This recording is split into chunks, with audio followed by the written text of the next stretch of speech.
Oi, você que me assiste, Deus abençoe a tua manhã no nome de Jesus, que Deus te dê graça, alegria e paz neste momento. Vamos orar ao Senhor? Deus Santo, no nome de Jesus, muito obrigado por esse dia, por este momento que estamos passando, pela graça do Senhor nas nossas vidas. Eu e a pessoa que assiste este vídeo estamos orando ao Senhor agora, pedindo ao Senhor que continue conosco, fale conosco através da tua palavra e nos ensine, ó Deus, a acreditar que a nossa história, quem está escrevendo, é o Senhor. Por isso oramos, ó Pai, agradecidos pela presença do Senhor aqui no nome de Jesus.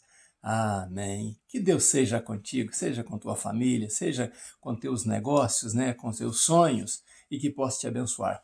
Temos um título da mensagem de hoje que diz assim: uma história escrita por Deus. Uma história escrita por Deus. E quem não gostaria de ter uma história escrita por Deus, não é? Vamos ler a palavra de Deus que está em Gênesis capítulo 38, o versículo 24 e o versículo 25, que diz assim: passados cerca de 3 meses, foram dizer a Judá: Tamar, tua nora, adulterou, pois está grávida. Então disse Judá: tirai-a para fora e seja queimada. Enquanto ela era tirada para fora, mandou dizer a seu sogro: do homem de quem são estas coisas eu concebi. E disse mais: reconhece de quem é este selo com o cordão e este cajado. Né? Falamos disso ontem e falamos também do simbolismo, né? Do selo, do cordão e do cajado. O selo é a marca do Espírito Santo de Deus em nós, né? O cordão é o colar que Deus pendura no nosso pescoço para que nós tenhamos conhecimento e sabedoria. É o colar do conhecimento e da sabedoria. E tem também, né, graças a Deus, o cajado que nós, os pastores, usamos para apacentar, para dirigir, para dar rumo às nossas ovelhas. Mas vamos ao título desta mensagem de hoje: uma história escrita por Deus. Sabemos, como foi dito, que a Tamar, então, foi levada para a casa do pai, como disse no estudo passado, para que ela, então, guardasse-lhe a sua viuvez e esperasse o seu prometido por Jacó, por Judá, de maneira falsa, né? Prometido que ela se casaria, então, com seu terceiro filho. Mas, na verdade, isso não iria acontecer porque Jacó tinha a intenção de enganar a Tamar. Tamar, então, para se vingar dele, para colocar no seu lugar, dissemos que ela se veste de prostituta, sabendo que ele ia passar por aquele caminho ali para ir tosquiar ovelhas. Ela, então, se veste de prostituta e vai para ali, e ela é usada por ele como prostituta e pede ele, então, um penhor, né? Pede um pagamento primeiro. E ele diz que iria dar um cabrito para ela. Ela diz: então, para cumprir a tua palavra, que penhor você vai deixar? Que garantia você vai deixar? E ele deixa essas 3 coisas que eu disse, que era a garantia de que ele mandaria ou voltaria com o cabrito. De repente, ele cumpre a palavra, porque aquele penhor ali era muito importante para ele, né? Volto a dizer, o cordão, né? O selo que estava no cordão e o cajado. 3 coisas interessantes. E por que Tamar pediu essas 3 coisas? Interessante é que ela, então, sai dali depois que ele deitou-se com ela, né? E se engravida dele e vai para a casa do pai. Passado 3 meses, depois que ele mandou ali, então, o cabrito e não a encontrou, diz: dá aquela prostituta que estava no caminho. Só que os homens da cidade dizem que não passou prostituta alguma. Mas por alguma razão, alguém manda uma mensagem para ele: olha, 3 meses depois, Tamar, a tua nora, adulterou. Por que adulterou? Porque possivelmente, pela palavra dele, ela era a pretendida do seu terceiro filho. Mas o que acontece é que ela então foi taxada como adulta. Antes ela foi dita por ele que ela era uma prostituta. Dá esse cabrito àquela prostituta que ficava ali no caminho e não a encontrou. Agora eles dizem para ela não é a prostituta, né? Porque ela nunca foi prostituta, mas ela é adúltera, porque ela adulterou e está grávida. Judá foi cruel, foi terrível, foi duro e diz: tire-a de fora da casa dos pais dela e queime-a, porque a adúltera tem que ser queimada. Ela no momento que ia ser executada, ela disse: espere aí um pouco, leve isso ao meu sogro. O meu sogro está correto, mas primeiro eu quero que ele veja esses objetos para que ele saiba, ele mesmo, ninguém ali sabia, mas ela e Judá sabia, e ela diz que ele reconheça este material e saiba que deste homem é que eu estou grávida, é que eu concebi, é deste homem aí. E Judá, quando vê aquelas peças, eu acredito que deu nele um remorso muito grande, uma tristeza muito grande, uma dor muito grande, e ele diz: ela é maior do que eu, ela é mais exaltada do que eu, ela merece mais honra do que eu, né? E a Bíblia diz que Judá nunca mais a teve por mulher. Que tristeza! Uma mulher que foi, né, infeliz em 2 relacionamentos, que os maridos morrem, né? Que é prometida ao terceiro e é enganada pelo sogro, porque jamais seria dada pelo sogro ao seu filho, com medo de que seu filho também morresse, achando que ela era maldita, que ela que estava trazendo maldição para a casa dele. Mas ele vai então e deita-se com ela sem saber que é dela que se tratava, porque talvez se ele soubesse que era Tamar, mesmo ele tendo muito desejo por ela, talvez ele tivesse tido desejo por ela, ele não deitaria, com medo de morrer, de que a mortandade da casa dele estava vindo dela. E de repente ela coloca Judá no seu lugar e manda para ele os objetos depois que ele a tratou como uma prostituta e que diz que ia dar um cabrito para ela, né? Ele volta então para sua casa e Tamar o coloca no lugar, dizendo: é deste homem que eu concebi. Quanta desonra, quanto maus tratos teve esta mulher, que não errou em momento algum com Judá e com a sua família. Mas o que acontece é que ela então, mandando para ele, ele reconhece o erro que ele cometeu. Mas Deus não vê como o homem vê. Deus trata diferente a nossa causa e por isso dizemos que o título é Uma História Escrita por Deus. Deus estava escrevendo, mesmo na tristeza, mesmo no sofrimento, Deus estava escrevendo uma história linda para Tamar, né? E de repente ela se engravida e ela está grávida de gêmeos, de 2, né? E de repente esses gêmeos também lutam ali no ventre.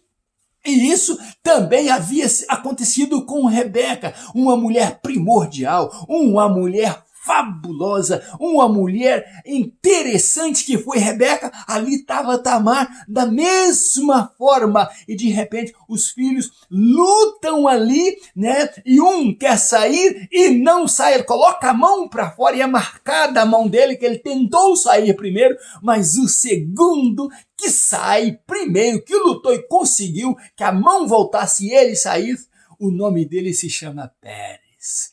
Pérez é um dos pais da linhagem de Jesus Cristo. Mas eu quero lembrar, não falar de Pérez, eu quero falar de Tamar.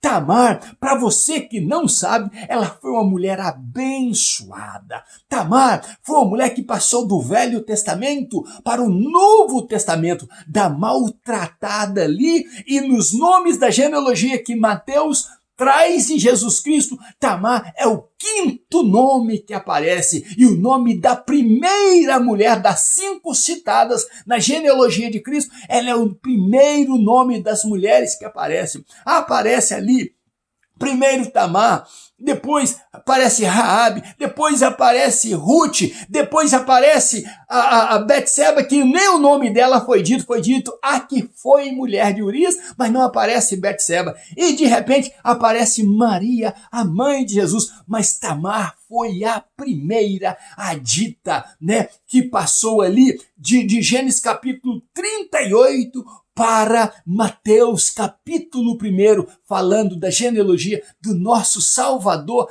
e Senhor Jesus Cristo. O que eu quero dizer a você com isso? Que não importa se as pessoas maltratam você, se as pessoas pisam você, se tem você como uma pessoa que você não é, uma pessoa que você nunca foi, se tentam te enganar, este não é o problema.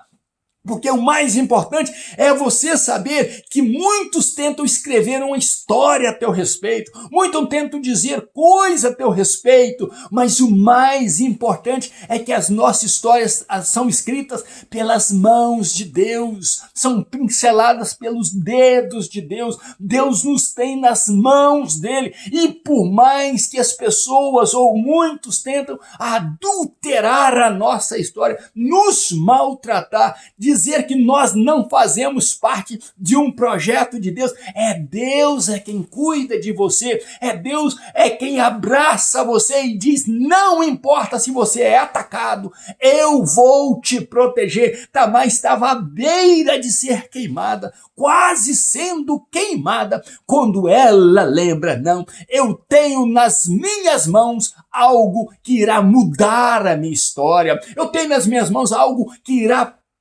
mostrar que eu sou protegida, eu tenho nas minhas mãos o penhor de alguém, do mesmo que mandou me executar, ele vai ter que me livrar agora, porque o penhor que eu tenho nas mãos falará forte comigo. A Bíblia diz que nós temos o penhor do Espírito Santo de Deus e nós precisamos guardar isso na nossa mente, na nossa alma e no nosso corpo. É que Deus é que nos protege, Deus é que nos guarda e ninguém frustrará, ninguém colocará um fim diferente na nossa história, desde que Deus esteja nela. Deus escreverá um princípio, um meio e um final feliz para as nossas vidas, se nós tivermos o Senhor Jesus no nosso coração. Quero lembrar a você que de 42 homens, incluindo o nome de Cristo, 42 homens, incluindo o nome de Cristo, lá estava o primeiro da mulher chamada Tamar. Deus também quer escrever história linda na tua vida. Deus quer abençoar você, Deus quer abençoar a tua vida e a minha vida, mas nós precisamos tão somente confiar em Deus.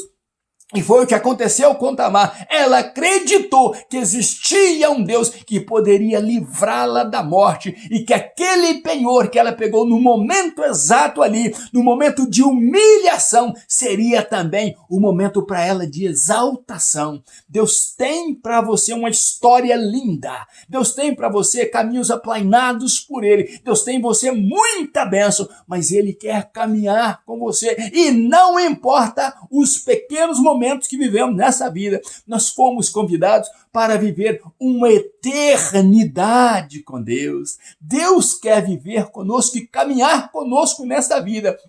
E os detalhes pequenos, Ele irá resolver para todos nós. Deus cuida de nós. E eu tenho uma mensagem que diz que Deus ama e Deus cuida. E isso é o que Deus quer fazer com você e comigo. Ele quer mostrar o seu grande, o seu imenso, o seu imensurável amor para conosco, desde que nós tenhamos a nossa fé embasada na pessoa de Jesus Cristo. Você quer ser abençoado? Quer que a tua história seja escrita por Deus? Confie nele, abra o teu coração e diz: Jesus, eu preciso acreditar no Senhor e o que eu tiver de garantia nas mãos, eu vou levar até o Senhor. E a nossa garantia é que nós somos do Senhor Jesus. Nós somos comprados pelo sangue de Jesus. Então nós temos o penhor do Espírito Santo de Deus